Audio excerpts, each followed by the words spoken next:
if you're wondering where my effort level is right now, I spilled something on my shirt and I was like, Yeah. I know this is going to be filmed. It's video. And it said, I feel like I can position myself in such a way that I can hide the stain rather than go through the trouble of actually changing my shirt. Earlier, I farted and there was a little bit of shit in it. And I didn't change. Nice. So I beat you. Well, no, I feel like I still win because no one knows that if you don't tell them. Like, mine could still be visible. Yeah, but people are going to see the coffee on your shirt and they'll be like, oh, that guy just drank coffee. I bet he's going to shit his pants. Oh, you're saying that people are going to see me and realize that soon I could be you? They don't know it's me. But they realize that at some point we all become Dan Bulger. All right, the Tuck Rule. Did you watch it? I did. I forgot I did. I watched it very late. I don't understand. So ESPN did a 30 for 30 with Charles Woodson and Tom Brady about the Tuck Rule.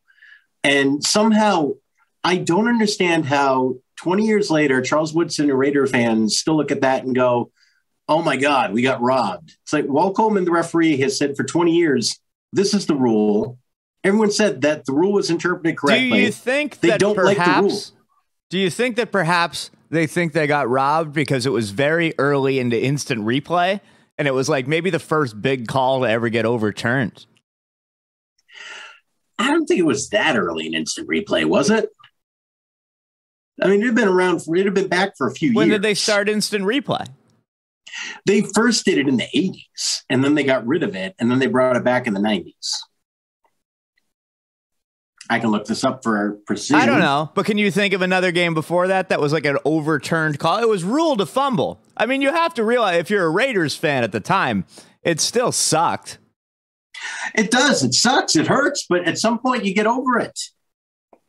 I mean, I think Woodson was over it. It was correctly interpreted. If I were the documentary, I would have mentioned that Woodson ended up winning a Super Bowl. They did mention it.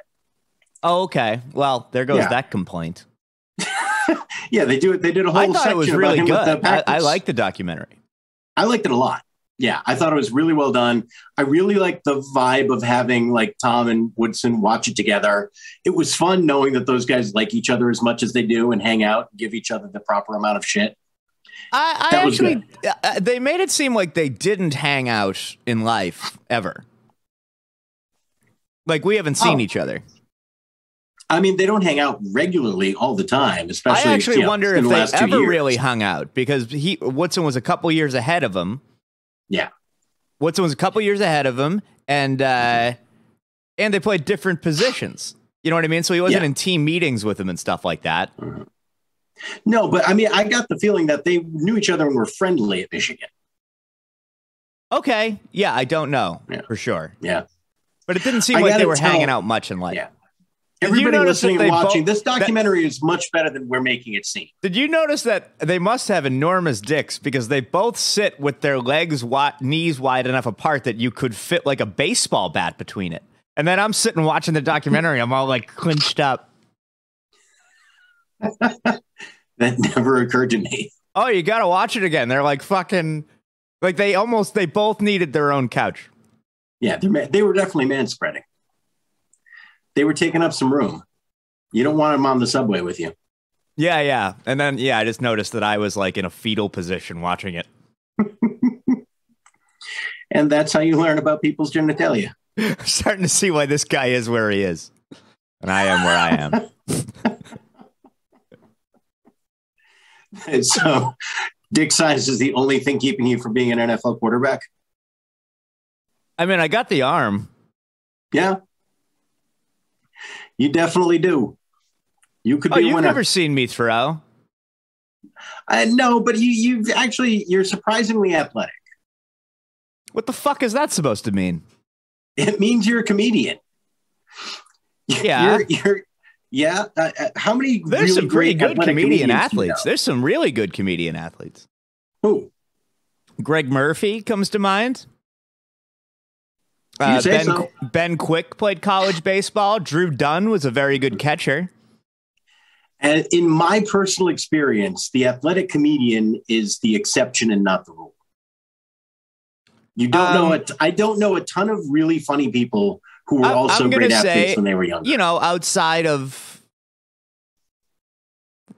certain, obvious jobs, that it's pretty indicative of if you took a group of comedians and then a group of office workers, I'm going to say we're rocking about the same amount of athlete.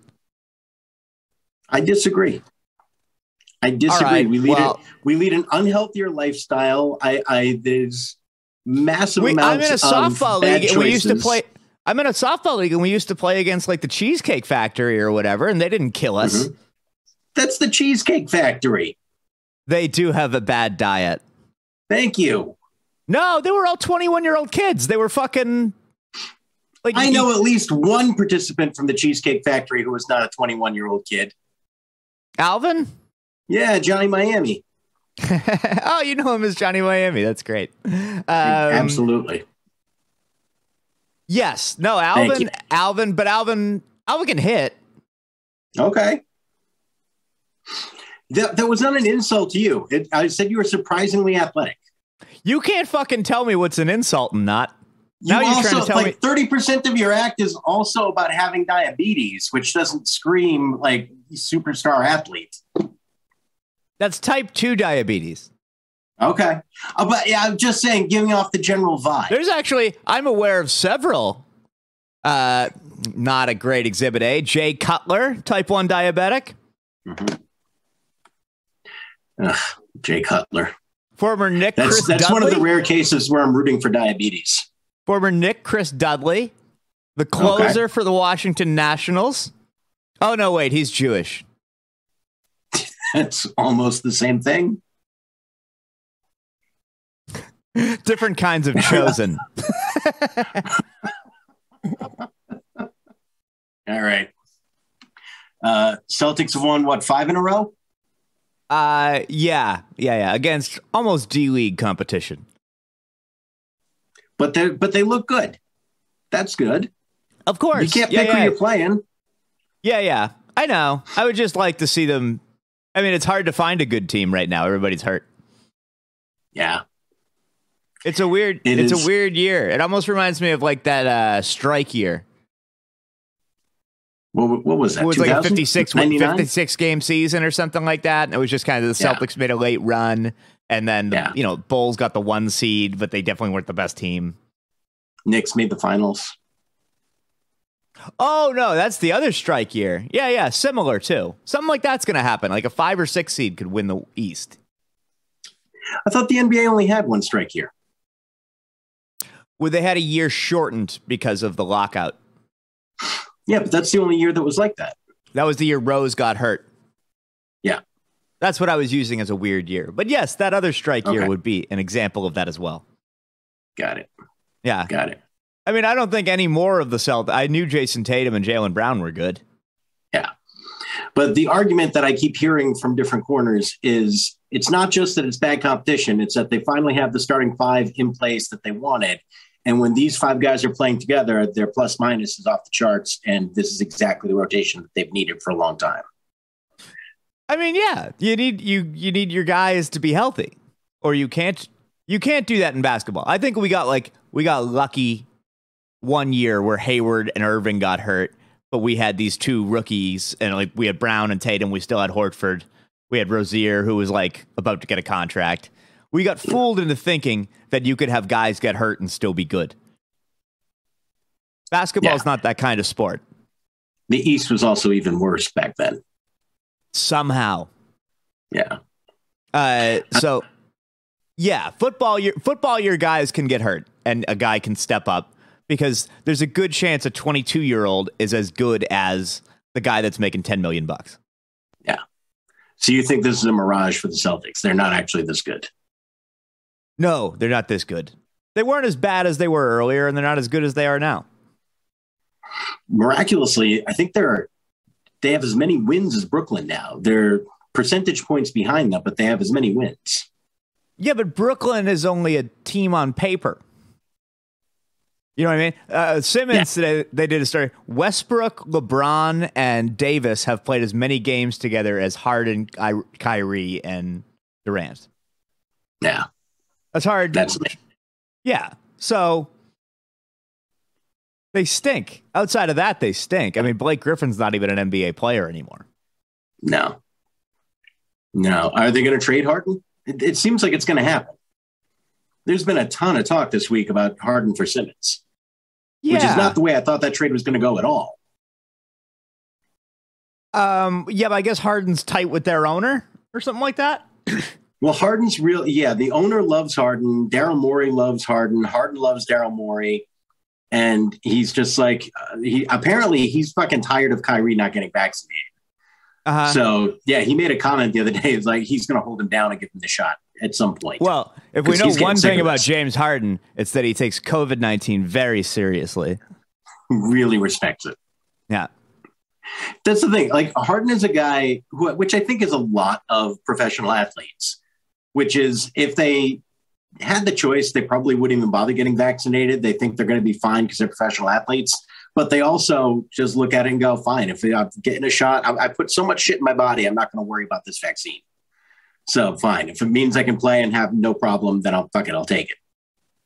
I mean, I was happy to get the vaccine, but there was a big part of me that took it just because, I was going to get it anyway. But yeah.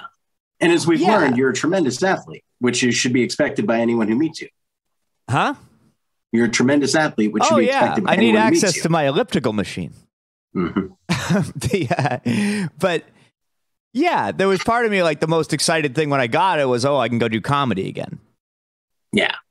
Yeah. So why Kyrie wouldn't take the vaccine just to play home games? He might end up getting pressured into it now. Honestly, God, if everyone in the league said we're not taking the vaccine, I think Kyrie would have gone, well, I'm taking the vaccine. Whatever the contrarian pain in the ass stance would have been is what Kyrie would have picked. Yes, without question. Yeah. He would have been the explorer who proved that the earth was round if he lived at that time. He's only a flat earther because it makes him contrarian. That's it. Yeah, he sucks. Yes. This is the third team he's blown up. This stretch might be the final nail in the coffin that, like, you are not a first tier game changing kind of player. Yeah. Like, Kevin, you can put Kevin Durant with me and he would not lose 8 games in a row. As ridiculously talented as Kyrie is, and I loved watching him when he was a Celtic, he's insanely talented. We have a lot of evidence that on his own, he does not win basketball games. He's never been able to carry a team. Whenever he has not had a superstar with him, his teams have been bad. Like, he doesn't step up his game when they need him to. Well, because good teams have other guys who can score on it. Mm-hmm. You know? So if you dribble 15 times and have it result in a turnaround 18-footer that you make, why wouldn't I just give it to Kevin Durant and he'll just turn and shoot it? Yeah. You know, but the thing is, he wanted to be considered a Kevin Durant type talent. And he's just not. He's not. The world is round and he stinks. Yeah. If you put Kyrie Irving on a team and substituted Kevin Durant for Kyrie Irving, and that was the only change you made, there's probably a difference of 10 wins. That's how much better Kevin Durant is on his own than Kevin Kyrie Durant Irving. is like a win the MVP kind of player. Yeah. Kyrie Irving might be able to go off for 3 or 4 games and win a finals MVP. Yeah. He's Cedric Maxwell without the personality. But it's weird to me that's who he is because he is so talented. Like, the things he can do, not a lot of guys can do. The best handle in the NBA. He's a great shooter. He's a great finisher. Best handle in the NBA should be better. The best handle in the NBA results in you taking very difficult shots. Yeah. You know, the best teams score easily. LeBron James drives to his right and dunks. Like, that's how you win. Yeah. You know, it may just be that his style is always a style that's going to lead looks cool. It looks really cool. Mm-hmm. So do you like that trade for both teams if they make it, Harden for Simmons? Although I think the framework would be Harden for Simmons and Curry. I'd rather get Bradley Beal. And if I could get another piece, I'd even take, like, McCollum. Yeah. I think the McCollum deal. Ben Simmons, last I checked, is still afraid to play basketball. But that's why Brooklyn might be one of the rare situations that would be perfect for Ben Simmons, because one thing they absolutely don't need him to do is shoot the basketball. What happens when the team gets in the penalty and Durant and Harden are going off, and I say, I'm just going to foul Ben Simmons? He's going to, hit like half of them, like Shaquille did. So I win. Not everyone did. I mean, Shaquille won a ton of games. Yes, he won, but he's better than Ben Simmons. But in terms of we're going to foul you and put you on the line, you're still giving up, a point every time. He's not missing every shot there. Yeah, that's a bad NBA offense, though. I mean, but when you just are putting somebody on the line every time, you're probably now the fans know he's afraid to shoot. He's afraid to shoot. So now the fans are going to be yelling, "Hey, you're afraid," and he'll be fucking worse. Like he seems to have mental health, like stage fright issues, which is not, the NBA sells very well. So like, why would I get a guy that seems to be afraid to play basketball? Because he's still a 2-time All-NBA 6'11" point guard who can defend every position at a high level. There aren't a lot of guys who can do what Ben Simmons does. Yeah, I just don't know if he wants to be a basketball player anymore. He might not be, but if you're going to lose James Harden for nothing, would you not want to do that? Would you not want to take a chance? Would you not want to take a chance on a transcendent talent like that? Because it sure seems like Harden's leaving in the offseason. Yeah, I guess if he's going to leave in the offseason and that's the only trade, I guess I make it. But I'm not. Well, no, I mean, you could trade Harden for other people, although Harden would probably block it and everyone would be afraid to take him if he said he didn't want to go there. But Ben Simmons, for all the head case issues, for all the problems in his game, still does things at an elite level that nobody else can do as well as he does. I would gamble on that. Okay. Yeah, why not? If Harden's going to leave anyway. But I wouldn't be that thrilled about having Ben Simmons on my team. Yeah, I mean, but with Kevin Durant and Kyrie, and especially if Seth Curry comes along, I think you're building the right kind of team around him. That's maybe what you're gambling on. Oh, yeah, if I get Seth Curry, that's good.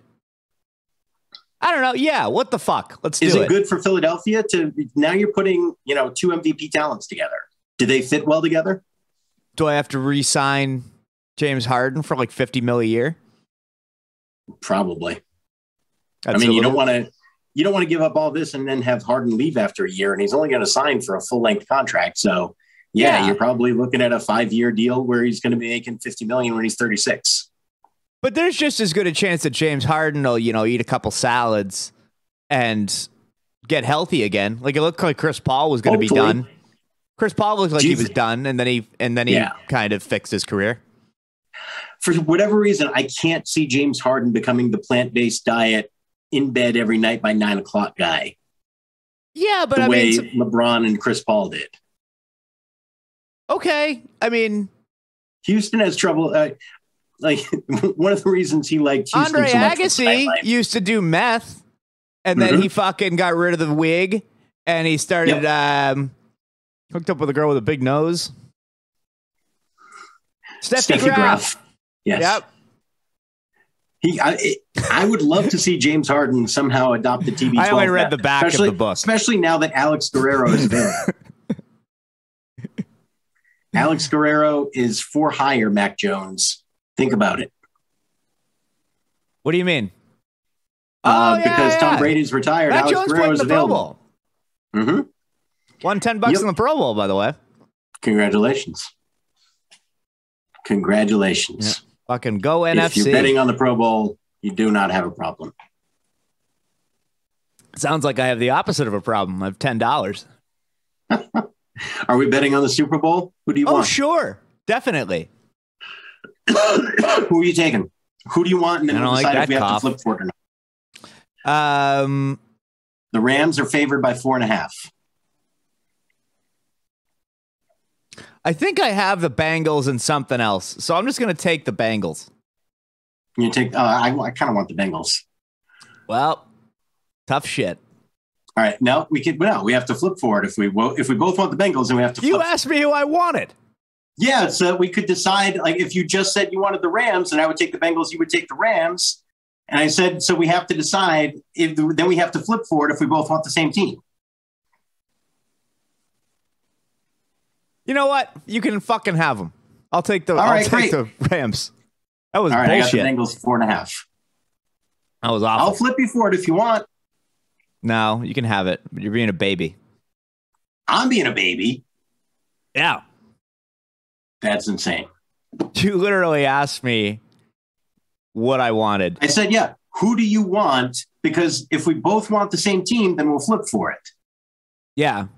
If you wanted the Rams and I wanted the Bengals, then no problem. You're being a Washington football team giver. That is not the case. I am in no way being a Commander. A Commander. Fuck. Yeah. That sucks. It's fine. Huh? Everybody liked the Washington football team. Yeah, I was kind of surprised they didn't just embrace that. Yeah, yeah. Just be, Washington football team, Washington FT.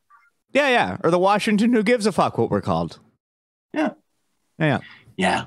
I mean, it's just this is basically just a placeholder until they kick Dan Snyder out of the league, which needs to happen tomorrow. Oh, really? He's the worst owner in sports. He's worse than Tom Yaki? Tom Yaki's dead. No. In sport. I didn't say in the history of sports. Oh. Well, as long as he's still got that street named after him. Nah, gone. Fucking tough one. Tragedy. Man, it's hard to see Dan learning all this stuff in real time. I've been reading the Red Sox Almanac, but I'm only up to 1974. It's when they peaked. Yeah. I think this Yaz is going to be good. You think so? Yaz was already by then, right? Yeah. 67. Fred Lynn. That's where you want to go. If you're talking 74, because Fred Lynn's about to break out in the mid-70s. Who's our guy now? Who's the best player now? Xander Bogaerts? Yeah. Xander or Devers. Good baseball talk. Good baseball talk. Yeah, yeah. Yeah, we're really keeping people satisfied as the lockout endures. We should switch to an only baseball podcast. What is that? We should switch to an only baseball podcast. I'm ready. All right. Who else is on the team? We're on your corner. Is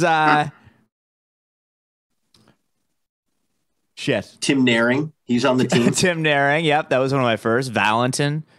Yep. Mo Vaughn. Otis Nixon. Mo Vaughn was my all-time favorite. Mo is a cool guy. Is Mo still alive? Yeah. Mo is still alive. Great to hear. Yep. Mo is still with us. Does he appear ever? Or does he? He did some kind of thing where he was starting a new clothing line for the big man. And he was doing some radio rounds. But he doesn't do a lot of stuff. Huh. Yeah. That seems... Can it be David Ortiz's stunt double? He could. He could. He's going to fill in at the Hall of Fame speech.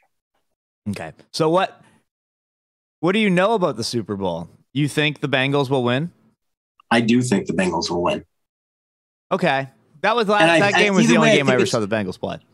4.5 points is enough that I want to take the points. I think it's going to be a close game. I don't trust Matthew Stafford. I think there's something special about Joe Burrow. I love their receivers. I just really feel like they've got a good chance. Yeah, yeah. I mean, the Rams were a little shaky at the end of the Tampa game. They almost blew that. Yeah. Yep. But they beat Tom Brady, who everybody's blowing. Are you tired of the Tom Brady love? Yes. Did you care that he didn't thank the Patriots in his retirement announcement? No. I didn't care either. Like, he had just done a huge, big, goodbye when he left 2 years ago. Yeah, yeah. Also, he's not me, so fuck him. I only care about myself, really. Something we know. So now that he's done, what do I care? And now he's hawking long sleeve T-shirts on Instagram. It's sad. For a lot of money. For a lot of fucking money. It's almost like his brand is for people who were too douchey to wear North Face. Yeah, one time an ex-girlfriend got me a North Face jacket, and I didn't know how to take that. I think you should make more money. It was like she was a lawyer, and I was like not doing well, and it really did feel like a subtle, hey, look at the things you could have if you got your real estate license. Yeah, it's like that would be like you getting a dryer for her. Yeah. She gives you a tuxedo and a top hat. And desk blotter set. Tells me she wants me to buy theater tickets. That was the one thing I could get for free. Oh, the Sheer Madness days? The Sheer Madness days. Yeah, I was talking to somebody about my Sheer Madness days ago. I think that show closed just in time. Before the pandemic? Yeah, it closed before the pandemic, but also like it was like very inappropriate show. What was it? In a lot of ways. Was it about hairdressing? Yeah, it was like a murder mystery set in a hair salon. But like one of the main characters was a gay man, and they played it very broadly. And it was also always played by a straight man. Yeah. Which I don't think would go over well today. I mean, I thought it was funny on SNL, but nobody ever talks about that Bill Hader was just doing a flamboyant gay guy. Yeah, that is an interesting thing that Stefan always got a pass. Stefan's just a gay guy. Like they say he's a druggie, but I'm like, yeah, we were always kind of okay with it. If people will make real exceptions, you know what I mean? If you like the thing, then it's kind of okay, you know? Yeah. Yep. You're willing to have a huge blind spot if it's funny enough. Yeah, yeah. Or you're almost willing to like appropriate the thing that's not your thing if it's really good. Yeah. Like I've heard people say like Tom Petty was so punk rock. I'm like, no, he fucking wasn't. You just like punk rock and Tom Petty, so you're saying he's punk rock. There's a meme going around social media this week that made me realize I'm older than all but one of the Traveling Wilburys. When they were a band. Because they stopped living? No. When they joined up, and it kind of felt like, oh, it's all these older rockers getting together to be like a fun dad band. And they were all like in their late 30s. I know, right? 40s. And then meanwhile, like fucking Dave Grohl gets to wear this fucking mannequin wig, and we'd all just be like, oh, what's this guy, like 30? Yeah, yeah. He's a fucking old man. There used to be this accepted level of, look, when you turn 40, you're an old man, and now we pretend that they're not. Like those guys used to embrace it in a way that now everyone denies it. No one's allowed to get old anymore. Yeah, Paul Rudd looks the exact same age he looked when he was. Yep. He's definitely not. He's not. No. I don't think Paul Rudd is trying for it, though. You have to give Paul Rudd that. Hey, I'm just going to throw it out there. He might be acting. Of course he's fucking trying for it. He's no, I mean, I don't think you're going to find out that he's getting surgery. He can either age a little and make like $1 million a year, or he can get a fucking hair dye and make $20 million a year. Do you think he dyes his hair? Of course. Do you think he's gotten surgery? Yes. I think he's probably dyed his hair. I don't think he's gotten surgery. Tom Brady got surgery. On his knee. No, he used to have a big fucking butt chin. You think he got chin surgery? Yeah, totally. You didn't see the rookie thing of him? He had like, and his face was like really fat. He had like a big fat ass face. Well, he got in shape. I mean, he lost some weight in his face. You can lose weight in your fucking ass face? Yeah. Where's that infomercial? If you lose weight, your face absolutely gets thinner. 21-day fix your face. You can't just target the face. You need to lose the weight in other places. There's no workout. Just sound like you want to make money. Yeah. All right. Are you performing anywhere this weekend? Yes. I have a show Saturday on Valentine's Day. I forget where it is. Very good. Go to It's in New Hampshire. danbolger.com. It's in New Hampshire. You can find it. Oh, see, we have a lot of fans in New Hampshire. They're going to want to seek you out. Yep. Yeah. What about yourself? Usual, have you made your return to comedy? No, I was supposed to last week, and then it got snowed out. And then I was going to do something on Friday night when all the roads were treacherous and no one bought any tickets, so I didn't do anything then. And then this weekend... I did that. Yes, people must have canceled, and I reaped the benefits. Yes. It's one of the huge benefits of being in town. The roads weren't half bad. I heard it was bad coming in from like the Pike, but it wasn't that bad like in the city. Yeah. And that's where I'm coming from, so... Yeah. Yeah, it was not going to be worth even the huge paycheck I command to come into town and do a 15-minute set. I miss when you had that show out toward you. Oh, the Acton show. Yeah. That was fun. Try to get that fucker going again. Then you don't have to come into the city. Oh, they're still doing it. Like it's Fugitive Comedy Night. And I just did it for a couple of years, and then it was like, all right, now time to hand it off to somebody else. Oh, okay. So Amy T is booking that. So if you want to come back out and do that, if they're still doing it, it's good. Amy. You can absolutely come back out for the return of Dan Bulger in the suburbs. Well, I'll let you know how Valentine's Day goes. Okay. Yeah, because that was an every month show, and I just wasn't writing enough jokes. It's like, yeah.